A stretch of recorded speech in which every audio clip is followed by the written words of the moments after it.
Hi guys, welcome to today's MCQ discussion number 14. Let's get started. So the first question, a 28-year-old gravida 2 para 1 female at 32 weeks of gestation presents with a small amount of vaginal bleeding.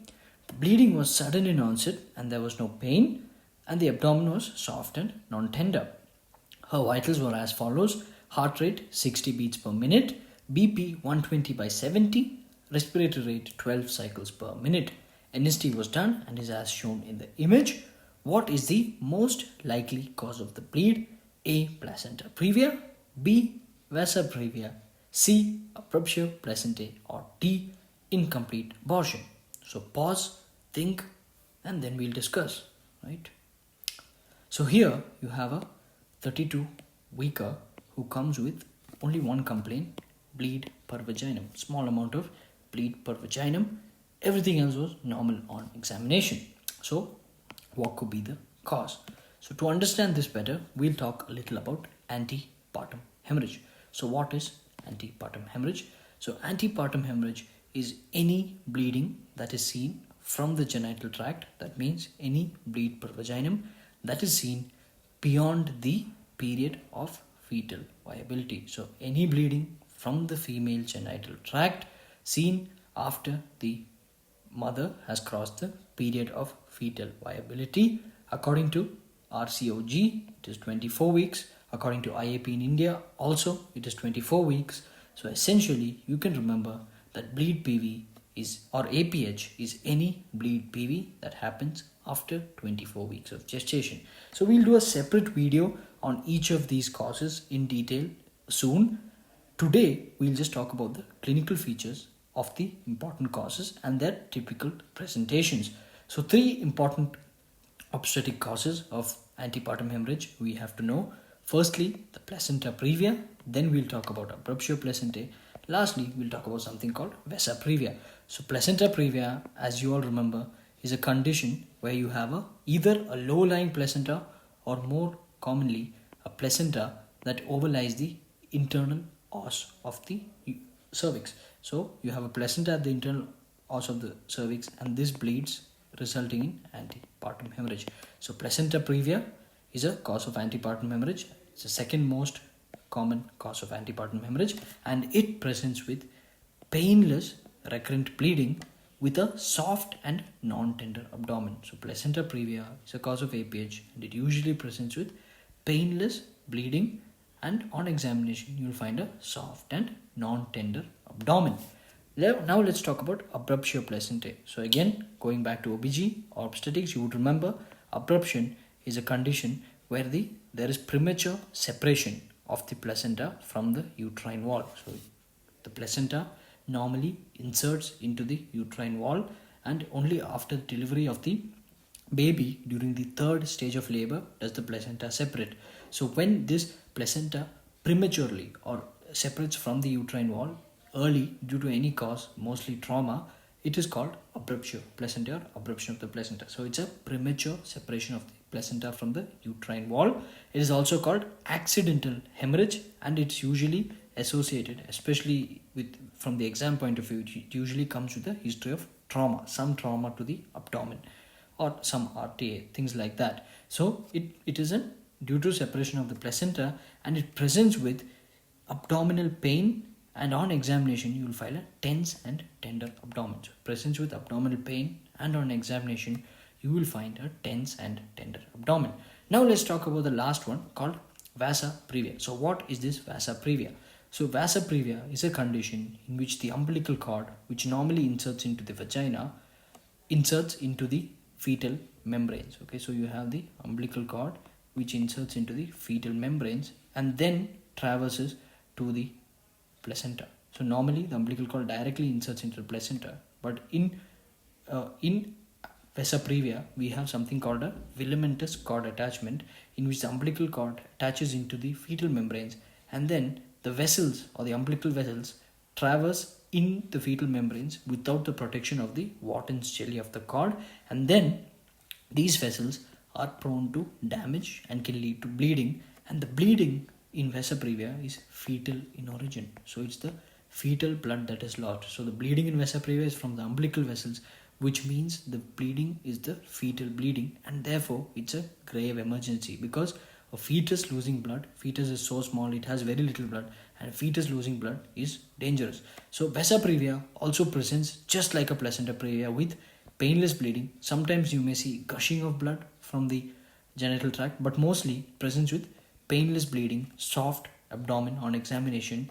But how are you going to differentiate them? Remember, there is always fetal bradycardia or fetal distress associated with vesa previa. So although fetal distress is a complication of placenta previa, fetal distress is a feature of vesa previa. So fetal distress is more than maternal distress in vesa previa, because I told you it's the fetus which is losing blood and not the mother. In placenta previa it's a maternal blood, in vesa previa it's a fetal blood. So remember, complication of placenta previa is fetal distress, whereas fetal distress or fetal bradycardia is a feature of vesa previa.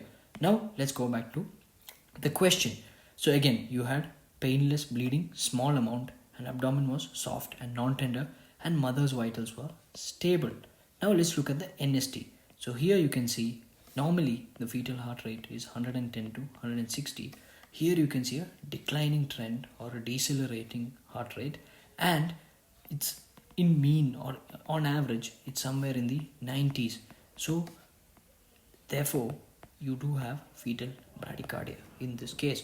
So you have all the features of placenta previa, painless bleeding, soft abdomen and all that, and we all tend to immediately think of placenta previa first. But remember, look carefully for fetal heart rate and fetal distress, and if you see all the features of placenta previa with fetal distress, the first thing that comes to your mind should be vesa previa, and only then placenta previa. Yes, this can still be a placenta previa coming with a complication of fetal distress, but it's more likely to be a vesa previa, because firstly the bleeding is so small, there's a small amount of bleeding, and such small amount of bleeding in a placenta previa would never lead to fetal distress.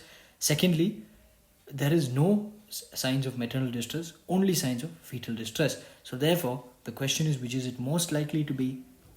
And most likely it is B, vesa previa. So the answer is vesa previa. Can be placenta previa, but more likely to be vesa previa, and hence the answer is B. So both placenta previa and vesa previa clinically or history wise are very closely related. So always remember, when you get questions from APH, look for the fetal heart rate and any signs of fetal distress or fetal bradycardia. So that was about APH. Let's move on to the second question of the day. The incidence of a disease is 5 per 1,000 in a population with an average duration of 2 years. What is the prevalence? So incidence is 5 per 1,000, okay, and the average duration of the same disease is 2 years. What is the prevalence of this disease? A, 10 by 10,000, B, 10 by 1,000, C, 1 by 1,000, or D, 10 by 100. So pause, think, calculate, then we'll discuss. So before we solve, let's talk a little about incidence and prevalence, and then we'll solve it. And remember, these are two very important topics. Okay, incidence versus prevalence is very high yield and very important, and I'm going to talk about it in a very brief manner today. So incidence is basically the measure of a risk of developing a disease. Okay, and I'll tell you why later. Right now, remember, incidence takes into account only the number of new cases of a certain disease. So the formula for incidence is number of new cases divided by the total susceptible population into 1,000. So number of new cases divided by total susceptible population into 1,000. And why into 1,000 is a doubt few people have. Remember, we usually measure incidence and prevalence in per 1,000 population, and that's why we do into 1,000. But if you are measuring in per 100 population, it will be per 100. If you are measuring for 10, it will be into 10. So per how much of population you do, you have to do that much into to this number. But so essentially, remember, what I want you to remember from the formula is new cases. Okay, and I'll give you an example so you know it. So in a village of 2,000 people, we have 4 new cases of TB in 2020. What is the incidence of TB in that village for 2020?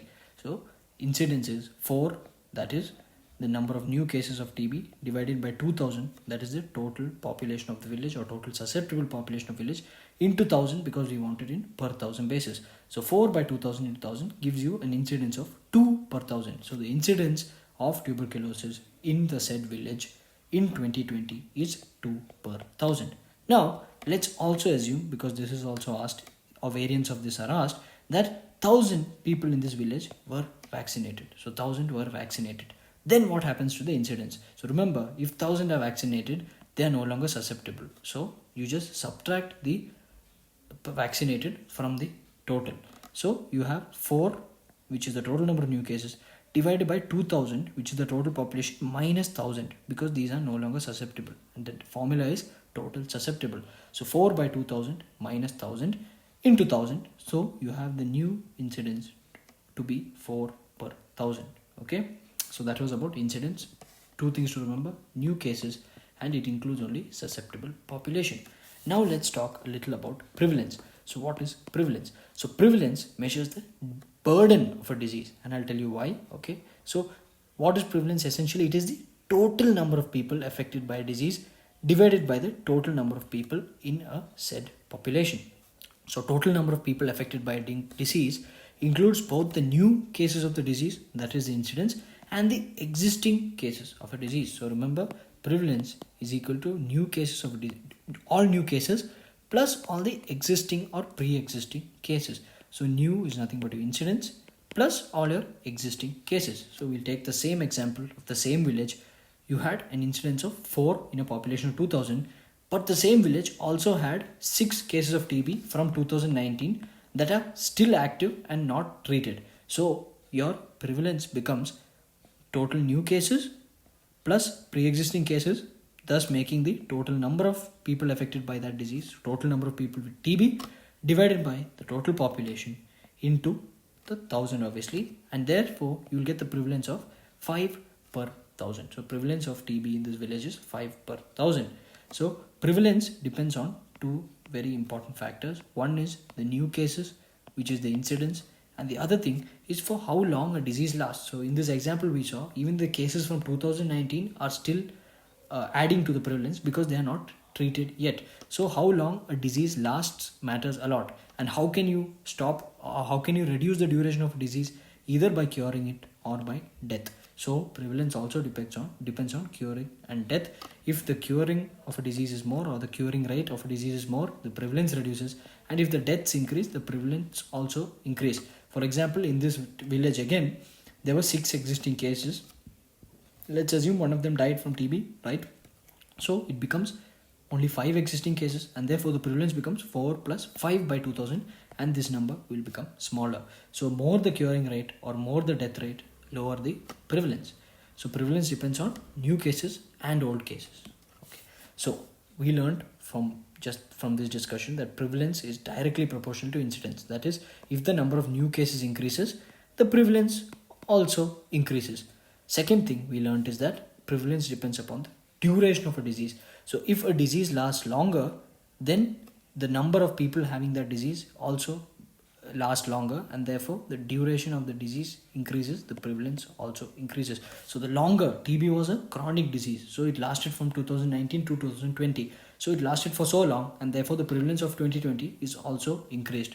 So if the incidence increases, the prevalence increases, and if the duration of a said disease increases, then also the prevalence will increase because those cases continue to persist in population.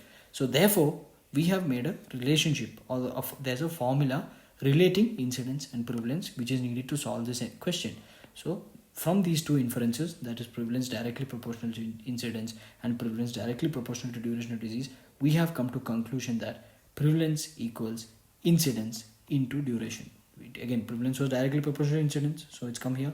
Prevalence was directly proportional to the duration of the disease, so it's come here. So prevalence equals incidence into duration. So P equals ID. Okay, and again I am reminding you, increased death rate means reduced prevalence, increased cure rate means reduced prevalence, because if people die, the old cases reduce, so prevalence goes down. Or if people get cured, again the existing cases reduce, so prevalence goes down. Remember another point, death rate and cure rate have no effect on incidence. So the number of new cases being found are not at all affected by the death rate or the cure rate. Now let's go solve the question. So here we already saw that prevalence is equal to incidence into duration of disease. So here the incidence was 5 per 1,000, so 5, and the duration of disease was 2 years. So prevalence is equal to 5 into 2, 10, and it was per 1,000, so we'll put per 1,000 again, and here the answer is B, 10 per 1,000. Okay, so very easy it was. incidence into duration per 1000. So 10 per 1000 was the prevalence when you were given the incidence. So whenever incidence is given, you know how to calculate prevalence, and whenever prevalence is given, you know how to calculate incidence. Now, so P equals ID. There's the last thing I want to talk about, something called the paradoxical increase in prevalence. So what is this? So remember, I told you, if there are more deaths, the prevalence reduces, and if there is more curing, the prevalence reduces. Now, what if there's a disease that you can't cure, but you can prevent the death? What will happen to the prevalence? So can't cure, but prevent the death. So death is also reduced. So you will have an increase in the prevalence. Now we'll take an example of diabetes mellitus. So there are set number of people with diabetes mellitus in a population. Now you can't cure diabetes mellitus, but you can control it. And when you control it, the person automatically lives for longer. So when you have a disease that you cannot cure, but you can prevent death in, you are increasing the mean duration of the disease, and therefore the prevalence of the disease also increases. So the patient didn't develop complications of diabetes and die, but they are not cured of diabetes either. They just live for longer. And when they live for longer, there is a paradoxical increase in the prevalence. Now, let's look at this condition. Again, I'm taking little extra time for this because it's a very high yield topic. Here, first don't look at this side of the graph, just look at this side. Okay. So here you have two statistics, one from Bangalore and one from Mysore, and we are looking for the prevalence of heart disease, coronary heart disease. Okay, so we can see here Bangalore has 50 cases of coronary heart disease and Mysore has only 10 cases of coronary heart disease. So if you just see this prevalence, you may assume that people in Bangalore are at a greater risk of getting coronary heart disease, but that is very wrong. Okay, that is very wrong. Again, in this example, it is a wrong thinking. Always remember, the risk is always assessed on the basis of incidence and not prevalence. So we cannot say if that the people in Bangalore are more prone to getting heart disease just because the prevalence of heart disease in Bangalore is more, and I'll show you why. Now let's assume the incidence in Bangalore and in Mysore of heart disease are the same. So both have an incidence of 5. So 5 per 1000 is the incidence in both. Equal incidence you have, and the duration of disease in Bangalore was 10, whereas the duration of disease in Mysore was only 2. So what does this mean? People in Bangalore may have access to better healthcare, and therefore they live for longer, and because they live for longer, the duration is longer, or the duration is larger, and because the duration is larger, only because of that the incidence is larger, whereas the people of Mysore may not be getting as good healthcare, right? So the duration of their life is shorter, and because the duration is shorter, the prevalence is less, but the risk that both of them had to develop the disease is the same. So what do I want to stress here?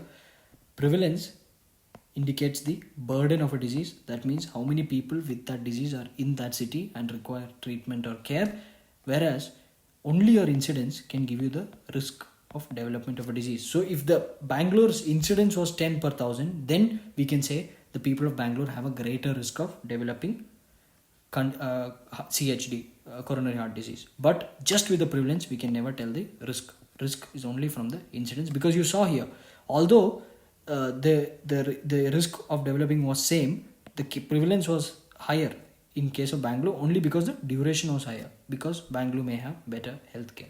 So again, risk can only be given by incidence, whereas prevalence tells you about the burden of the disease or the total number of people who have a disease in that population.